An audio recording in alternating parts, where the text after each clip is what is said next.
Hey guys, this is Julian with Blue Deer Games, and this is part 2 of Knights of Glory. And agreeing is pretty much means you're safe in this game. Nothing happens to you. So when you disagree, you either will go forward if you were right. If they disagreed and you were wrong, you will be going back, and they will be going forward. So the accusers can either go forward or backwards. But it's a game where it's very easy to catch up. Yeah, so you could always be at the very start. If someone's like near tier 3. Yeah. You can always About that. you can always get a way to speed yourself up. Yep. So yeah, that's what makes it very interesting. And like you said, when you get higher and higher, and it gets harder and harder. So this game just doesn't end with just one turn going forward.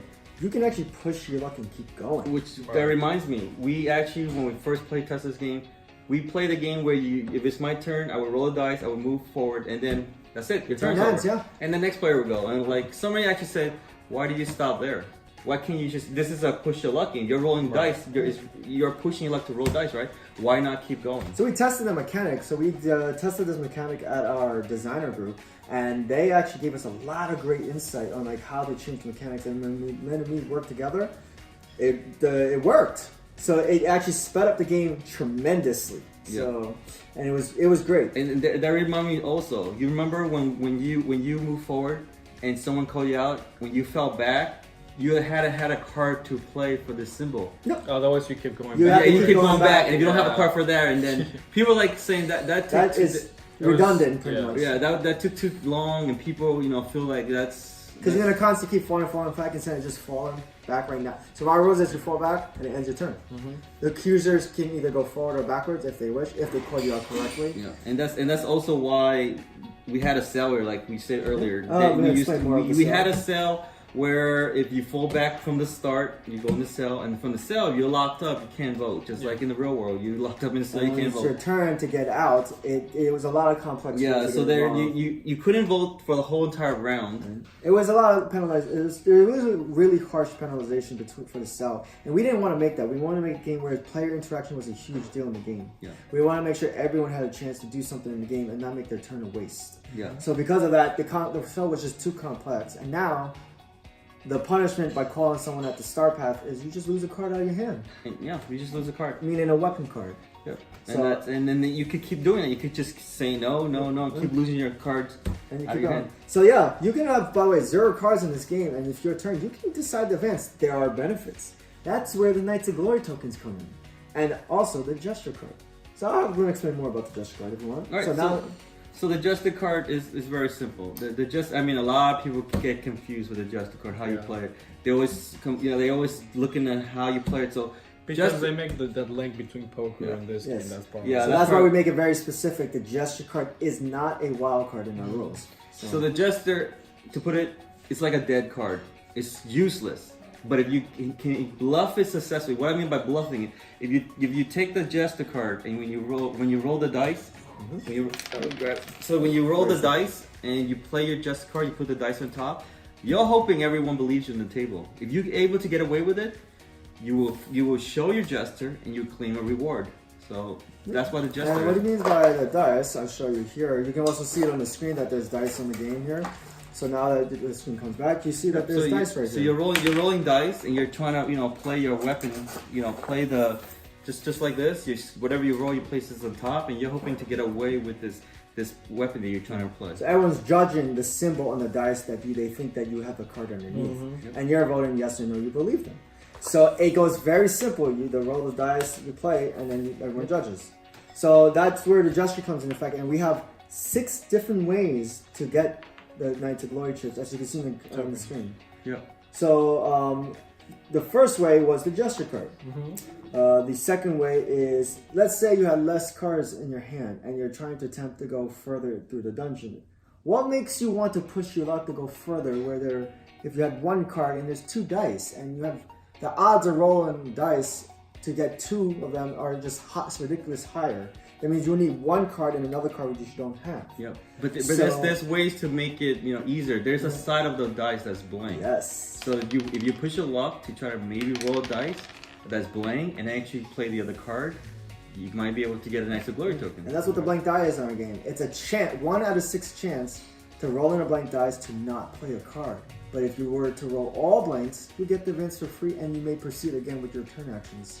So that's what makes it very interesting. It's that 1 in 6 chance that makes a big difference in the game. And was there's more The ways. 3 was a death trap. So before we actually never had the death trap. We added the death trap to either speed up the game or delay the game a little bit, which actually made it interesting. So the development of the death trap actually, I wanted some more chaos in the game. I like chaos because it makes it more exciting, but I didn't want to make it too punishing. So it was really hard to come up with the rules of a death trap. So it wasn't originally death trap at first. We called it kind of like a death room, I believe it, before we called it death trap. And a death trap, what it is pretty much, you'll notice its uniqueness compared to all the other cards. You see the image, the image, as you can see there is no symbol on the top left, and it's a lava pit, and with a skull in the background. And there's actually there's 3 different types: one in tier 1, one in tier 2, and one in tier 3. Yeah. But in tier 2 and tier 3, there's actual glowy dice on them, specifically the blue ones. Yeah. So the requirement for every single death trap is only 1 die is needed to roll to advance to a death trap. And you bluff as normal, as you were doing during other advancements. However, the only difference is you get to choose how many dice you get to roll additional on top of your required one. And that's how many, we call this not path of glory. It's called advancing to a death trap path by rolling additional dice with glory to attempt to get. So it's called the glory dice. Glory dice, which is the shiny dice. So if you were to roll in tier 2 dice and advance successfully to the death trap path, you will get 1 chip. And if the chip is the Knight's Glory token, and if you were to go to tier 3 and roll 3, or you roll 2. But if you roll 3, you'll get 2 chips. Mm-hmm. Now these chips, why they're so valuable in the game, that made our game be called Knights of Glory, is because the chips allow you to advance faster throughout the dungeon. Mm-hmm. They're like a wild card in the game without the usage of the card. But what makes it better than a wild is that anytime in the game you fall back, you can turn it in and prevent you from falling back, which we didn't actually originally have in the game. Yeah.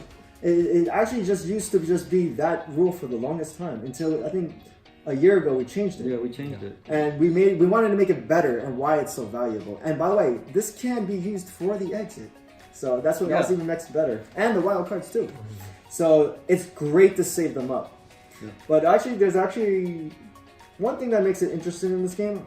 Out of everything we've been talking about, once someone exits a game, you're not the only winner. Yep. So Link can explain more about that if you like, Link. Yep. So I mean, in most games, one person come out, wherever they're playing, whoever makes it out, they're the only winner, right? Everyone knows that. There's always one winner, and everyone wants to be the only one winner. But in our story, this game, the king, they sent out their knights to go through, explore this dungeon. Yeah, they're sending them through the dungeon, and whoever makes it out, they get be chosen to go on the expedition. And these knights are called the lead knights. So that's why you can have that's why you can have more than one winners in this game. A maximum of 3 winners. Yeah. So in a 5-player game, only 2 will be. Yep, because as a person exits the dungeon, the tiers start collapsing. So this is where an end game mechanic. Yeah, so starting with the tier 1 and below, everything gets collapsed, and if another place that makes up, tier 2 collapses. So you gotta make sure that you advance pretty quickly. Yep. Yep. And know exactly if someone gets closer to the end to call right. So when you get further up, it gets harder to call, but there are benefits to calling further up. So, and pretty much when you exit, like it says, that stage will start collapsing, and if you're in that stage, you're eliminated out of the game, but you have a chance to exit. Which comes into our other Knights of Glory situations where the gesture at the end of the game, after the first player exits. Like we said, the jester's a dead card in the game. If someone exits the game, you can't bluff, you can't do nothing with a jester. And you're still available, Yes. So what can you do with the jester? So we trade in with the that's actually a new rule. Yeah, and that was actually a rule a lot of people preferred. So all these rules were actually changed by our community. We play tested so much and we asked their advice. So a lot of these changes were based off the designers, play testers, and actually our Facebook community. They told us, you should add this and somehow incorporate it, which we actually listened and do. And it became Knights of Glory, the reason why it became Knights of Glory today. And not only that, pretty much we just added a new rule into it. I think it's our final rule for Knights of Glory. Yeah, I don't think Julian knows this rule either. It's called So every time he plays the game, there's something different. There's always a new rule. Yeah. And we're doing these rules because it's not just we want to change on the fly. It's an executive decision based on community people telling us there needs to be something to speed up the game that's more penalizing, because the exit card is completely different than what you think it is in this game. So it says 4 dice. Yeah, so the exit, when you want to exit, you gotta roll the 4 dice. There is no backup weapon, and you cannot bluff. As you can see on the screen. Once you roll the 4 dice, you're committed. You have to show all your cards face up. So no lying is a big deal. That means since all the cards have to be faced up, how is that possible? So we do have another action in game. So those that don't know, there's an advance action, a pass action, and a discard action. Yeah. So that's where it becomes interesting. Discarding will end your turn. It's like folding in poker, where you can discard cards, because at the end of the round, everyone gets cards back from the discard pile by shuffling it up. So that's just how you get cards back. So you don't have to continuously keep advancing. So the part that he's talking about, the rule that Julian doesn't know is, if you're able to successfully make it to the last tier on your turn, which we call the final path, you get a call token. Yeah. So you know about the rule? I do know. Oh, okay, cool. Okay. So this is we call the last tier level before the exit. It's called the final path. So like Lynn said, if you advance here successfully on your turn, you will get a cog token. So if you actually voted and you called someone out and you got there because you called them out and you advanced there, you don't get a token. It has to be on your turn. You're successfully rolling your dice, making it there on your turn. So you can continually keep going back and forth if you want to, but you gotta be careful. Players are gonna slowly, make their way up. I think we call that final glory, right? I think so. Yeah, because that is a recent new change. It is in our rulebook that's final. We just finished. Or it could be called the final path. Final path. I don't know yet. So we're still deciding on the two. I think we have it final, but I like final glory better. Yeah. But anyways, now here's makes it interesting. What's the reason for calling it a final path here when you're so close to the exit? So that's another thing, which is you can get a Knights of Glory token if you decide to call somebody out on their turn and you successfully call them. In our game, you cannot exit. You cannot win on a bluff. You can only exit on your turn. So the benefit is you will get a Knights of Glory token. So that's very interesting. That it gives you incentive to call you. Maximum of 4. Yep. So maximum is 4. So to wrap this all up, our game is a dungeon crawl, a little bit of poker, Bluffing. a little bluffing, like BS, Push your luck. Risk reward.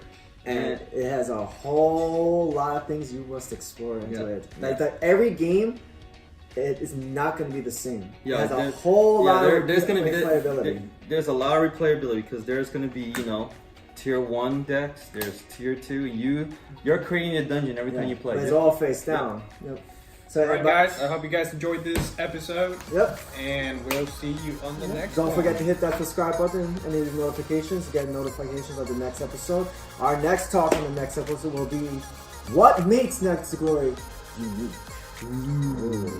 Alright guys, see you later.